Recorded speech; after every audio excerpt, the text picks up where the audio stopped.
पंचांग देखना सीखे तथा ज्योतिष बने चैनल में आप लोगों को हार्दिक स्वागत करता हूँ। साथियों, मैं हमेशा की भांति आप लोगों के सामने ऋषिकेश पंचांग सामने रखा हूँ। हम लोग को हमेशा मन में भाव आते रहता है कि हम नींव का पूजन किस दिशा में करें। हम जब भी नया घर का निर्माण करते हैं तो निर्माण करने से पहले नींव के पूजन का विचार अवश्य कर लें। यही कारण है कि हम लोग अपना विचार करते हैं कि हमारा जीवन उस नए घर में, जो नया घर का हम निर्माण करने जा रहे हैं, उसमें किस प्रकार पूजन सही से कर लें, पूजा पाठ इत्यादि सही से कर लें, ताकि हमारा जीवन उस घर में बहुत दिनों तक सुखमय और हमारे पूर्व आगे पीढ़ियों में भी आराम से जीवन हमारे वंशज को बीत सके। इन सब बातों को ध्यान में रखते हुए हम लोग पूजन के बारे में विचार करते हैं। साथियों, आप लोगों को देर न करते हुए मैं इस पंचांग के माध्यम से ही ये वर्णित करता हूं कि नींव का पूजन किस दिशा में करें और कैसे करें, उसमें क्या क्या विचार करना चाहिए। हमारे पंचांग में ही लिखा हुआ है, जिसको हम लोग सीखें और समझें। आगे हम लोग देखते हैं, देर नहीं करते हैं और उस पेज पर चलते हैं जहां पर इसका वर्णन दिया हुआ है। तो हम लोग देखें पेज नंबर 39। पेज नंबर 39 में ही वर्णित है कि नींव का पूजन किस प्रकार करें, किस दिशा में करें। जैसे यहाँ देखें, राहु मुख ज्ञान दिया हुआ है, यानी उससे पहले थोड़ा हम लोग देख लेते हैं। क्षेत्र भीति शिला न्यासम अस्तंभ शयारोहणम तथा पूर्व दक्षिण और मध्य कुर्यादी तयाह कश्यप, यानी कश्यप ऋषि कहते हैं कि अपने शिला का नया घर का जब निर्माण करते हैं तो शिला का पूजन आप पूर्व दक्षिण मध्य में, यानी पूर्व दक्षिण के कोण में आप शिला का पूजन करें। ये कश्यप ऋषि बताते हैं।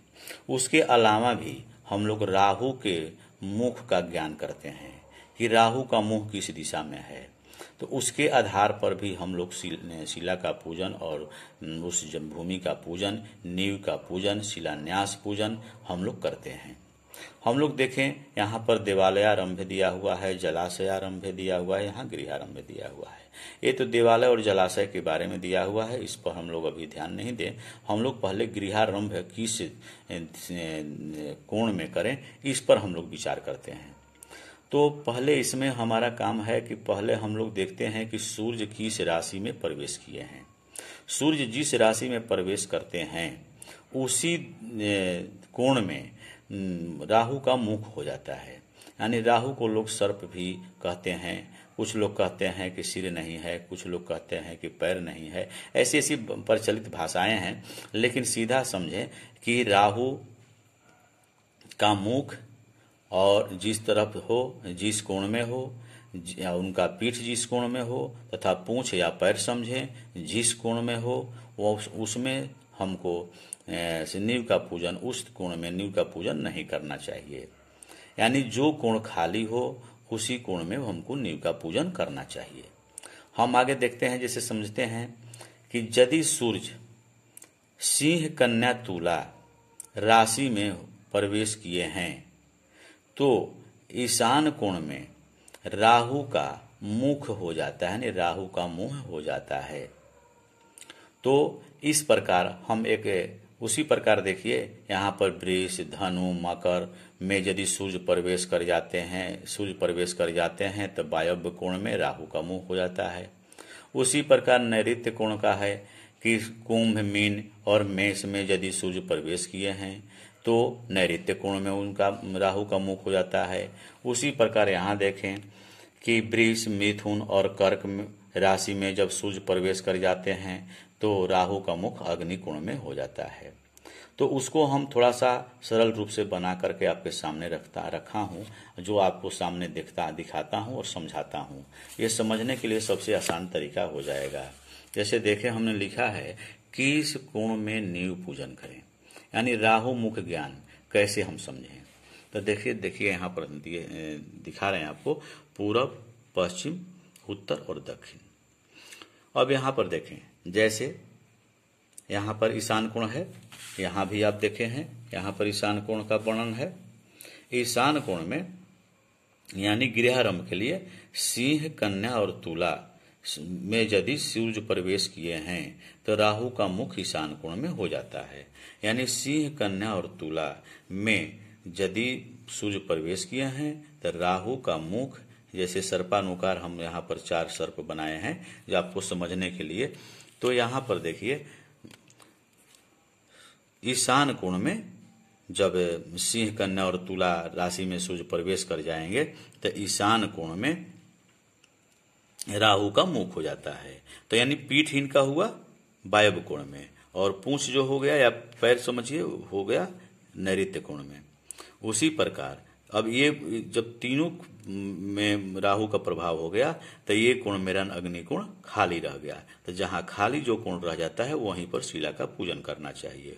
अब आगे देखें उसी प्रकार वृश्चिक, धनु और मकर। वृश्चिक, धनु और मकर में जब सूर्य प्रवेश कर जाते हैं तो देखिए ये मैं एक अलग बना दिया हूँ सर्पानुकार चिन्ह। अब इसमें देखिए तो जब वृश्चिक, धनु और मकर में जब सूर्य प्रवेश करते हैं तो राहु का मुख जो होता है वायव्य कोण पर हो जाता है, और पीठ जो इनका है वो नैऋत्य कोण में हो जाता है, और पैर जो होता है वो अग्नि कोण में हो जाता है। ऐसी स्थिति में ईशान कोण खाली रहता है, तो ईशान कोण में हमको पूजन करना चाहिए। अब देखिए आगे चलते हैं।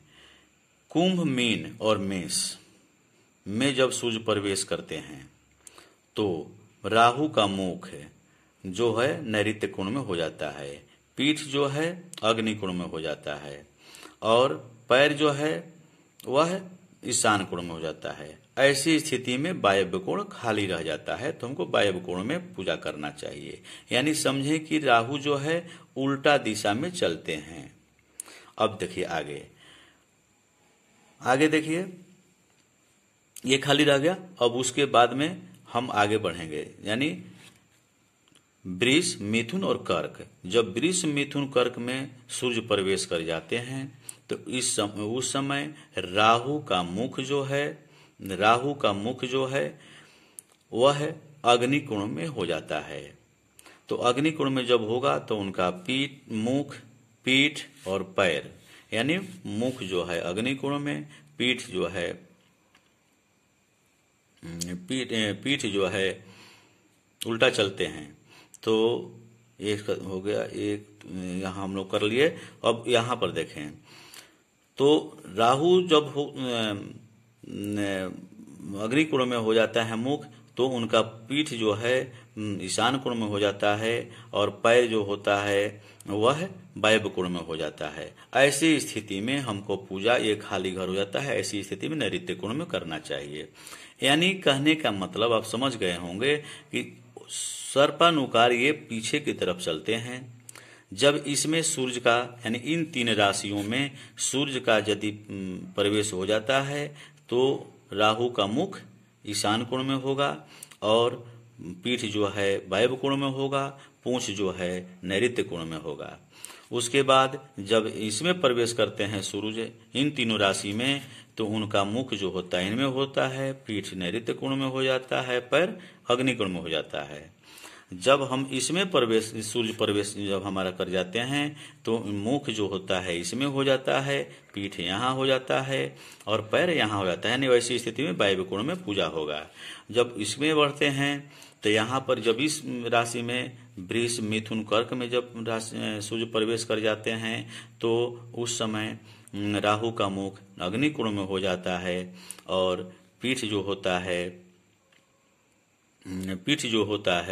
वो इस दिशा में हो जाता है, ईशान कोण में हो जाता है, और पैर इस कोण में हो जाता है। यानी इस प्रकार हमको समझना चाहिए और राहु मुख का ज्ञान होना चाहिए। यानी 3 तरफ, हमेशा 3 तरफ सर्प का, राहु का, सर्प का और नहीं राहु का जैसे दिशा जो है प्रभाव में होता है, यानी राहु कोण प्रभाव में होता है, और एक तरफ खाली होता है। जिस तरफ खाली होता है उसी तरफ हमें नींव का पूजन करना चाहिए। साथियों, आज यदि वीडियो अच्छा लगा हो तो आप लाइक करें, शेयर करें, सब्सक्राइब करें। तब तक के लिए धन्यवाद।